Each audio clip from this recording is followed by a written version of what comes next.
تاریخ کی کتابوں میں، تاریخ تو نہیں کہہ سکتے لیکن کربلا کے واقعات میں ایک واقعہ لکھا. کربلا میں آج کل ایک زیارت کی جا رہی ہے، اور آج سے مطلب آج نہیں ہے، 100 سال سے، اس سے بھی پہلے سے، مقام علی اکبر. کیونکہ میری مجلس سے پہلے جو نوحہ پڑھا جا رہا تھا اس میں جناب علی اکبر کا ذکر بھی تھا، مقام علی اکبر. تو مقام علی اکبر یہ لکھا ہے کہ یہ بعض علماء نے مقام علی اکبر بتایا. یہ نہیں ہے کہ کربلا میں جو جہاد ہوا تو اس کے بعد وہاں کوئی بلڈنگ بن گئی یا مکان بن گیا اور وہ اب تک چلا آ رہا. اور اس کا ایک بہت ہی مشہور واقعہ ہے، لیکن میں بہت مختصر بیان کرتا ہوں تاکہ پتہ چلے کہ اصل عزاداری تو حسین کی ماں کرتی. اور وہ یہ ہے کہ جہاں یہ مقام علی اکبر ہے، یہی مکان، یہی ایک چھوٹا سا کمرہ یہ تھا. اور وہاں کسی کو نہیں پتا تھا کہ یہ کون سی جگہ. کربلا میں جو مخصوصی ہوتی اس میں آپ کو معلوم ہے کہ رہنے کا کتنا بڑا مسئلہ ہوتا. اب کربلا بڑا ہو گیا تو ہوٹل بھی بہت زیادہ ہو گیا، اس وقت کربلا بہت چھوٹا تھا. اور مخصوصی کے درمیان جب مخصوصی ہوتی ہے، کوئی چاہے 40 کی ہو، چاہے عاشورے کی ہو، اور چاہے عرفہ کی ہو، تو وہاں تو پھر ہر قسم کے ہوٹل، ہر قسم کے مسافر خانے وہ سب بک ہو جاتے ہیں، جگہ ہی نہیں ملتی ہے، لوگ سڑک کے اوپر آ کے بیٹھتے ہیں. اس کمرے میں جو آدمی رہتا تھا اگلی صبح کو مرا ہوا پایا جاتا تھا. یہاں تک کہ خود وہ مالک مکان جو تھا، جس کا وہ مکان تھا، اس نے وہ کمرہ رینٹ پہ دینا بند کر دیا تھا کہ جو وہاں سوتا ہے، آتا ہے زائر، وہ رینٹ پہ اس نے لیا، مگر ایک رات بھی نہ رہ سکا، اگلی صبح کو مرا ہوا پایا گیا. ایران کے کوئی بہت بڑے عالم، اب چونکہ میں تو مرجعیت کے لیول پہ جا کے بات کرتا ہوں اس لیے اس لیول کے تو نہیں، لیکن ایک بڑے عالم جو سید بھی تھے.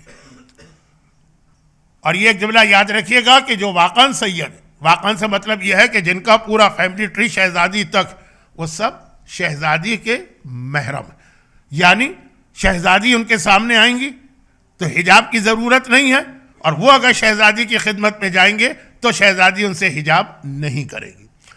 اچھا، اب یہ اس کی تفصیل میں نہیں جا رہا، لیکن چونکہ واقعے میں ذرا سا کوئی ایسا ذکر ہونے والا ہے تو بجائے اس کے کہ بعد میں کوئی اعتراض کرے، میں نے کہا شروع میں اس کو ذرا واضح کر دوں.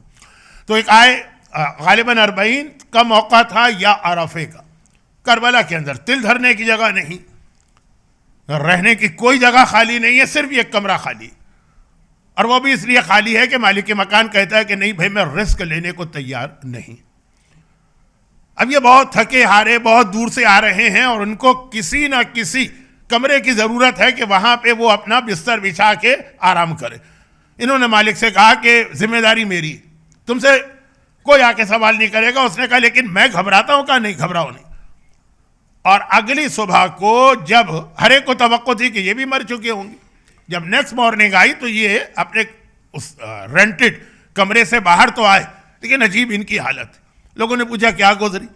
کہا کہ جب میں رات کو سویا تھا تو آدھی رات کے بعد میں نے دیکھا میری دادی فاطمہ اس جگہ پہ آ رہی اور اس طرح سے رو رہی،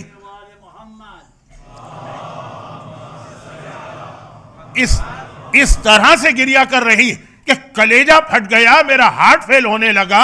اور میری سمجھ میں آ گیا کہ اس سے پہلے جو لوگ رات کو یہاں آتے تھے اور مر جاتے تھے وہ اس گریے اور ماتم کی وجہ سے مر جاتے تھے. تو میں نے اپنی دادی سے پوچھا کہ دادی یہ کون سی جگہ ہے؟ کہا یہ وہ جگہ ہے کہ جہاں میرا اکبر گھوڑے سے زمین پہ برچھی کھا کے گرا تھا. مقام علی اکبر کی ایک مختصر سی میں نے تاریخ بتائی، لیکن اصل بتانا یہ کہ گریا کرنے والی اور صفحے عزا بچھانے والی تو شہزادی کونین. اب یہاں سے ایک ربط میں لائیے جو میں اکثر تفصیل کی مجالس میں بتاتا ہوں، آج تفصیل کا موقع نہیں ہے. اور ربط کیا؟ وہ یہ ہے کہ اسلام کو پروٹیکشن ملے گا غدیر سے، غدیر کو پروٹیکشن ملے گا امام حسین کی عزاداری سے، جس نے عزاداری پہ اٹیک کیا، جس نے عزاداری کو کم کرنے کی کوشش کی. وہ جملہ میں جو آدھا میں نے کہا اس کو کمپلیٹ کروں کہ کچھ چیزیں میں نے دیکھی ہیں کہ چاہے، اب میں وہ لفظ دوبارہ نہیں ریپیٹ کرنا چاہتا جو صدقے کے لیے میں نے کہا، چاہے غلط طریقے سے صدقہ دیا ہو، قبر میں جواب دینا ہے، قیامت میں حساب دینا ہے، یہاں پہ بینیفٹ ملیں گے. عزاداری کرنے والے کو بھی میں نے کبھی پریشان حال نہیں دیکھا ہے. ایک بار حسین کے لیے سارے آنسو بہا لو، تمہارے سارے پرابلم سالو ہو جائیں گے. اور یہ بات ذہن میں رکھیے گا، عزاداری پہ خرچ کیے جانے والے رقم میں کبھی کمی نہ آنے دیجیے گا، اس میں اضافہ ہی کرتے رہیے گا. آپ کے ذہن میں کبھی خیال نہ آ جائے کہ یہ عزاداری تو ہو ہی رہی ہے، ہر ایک کے گھر میں مجلس ہو رہی ہے، تو اگر ہم نہ کریں اس سال تو کیا ہوگا، یہ پیسے ہم کہیں اور خرچ کر رہے ہیں. یاد رکھیے گا اتنے بڑے بینیفٹ سے آپ اپنے آپ کو محروم کریں گے. موضوع ذرا سا بدل رہا ہے، میں جلدی سے اصل موضوع پہ آ جاتا ہوں. تو خلاصہ یہ کہ اسلام کو بچانا ہے تو غدیر کو لینا ہے، غدیر کو بچانا ہے تو عزاداری کو لینا ہے. اسلام کو اس دنیا میں لے کے آئے محمد مصطفیٰ، ان کے مشن کو بچانا ہے تو علی مرتضیٰ کو غدیر میں لینا ہے، اور علی مرتضیٰ کو بچانا ہے تو فاطمہ زہرا کی عزاداری کو لینا. یہ پورا ایک سلسلہ، ایک چین ہے.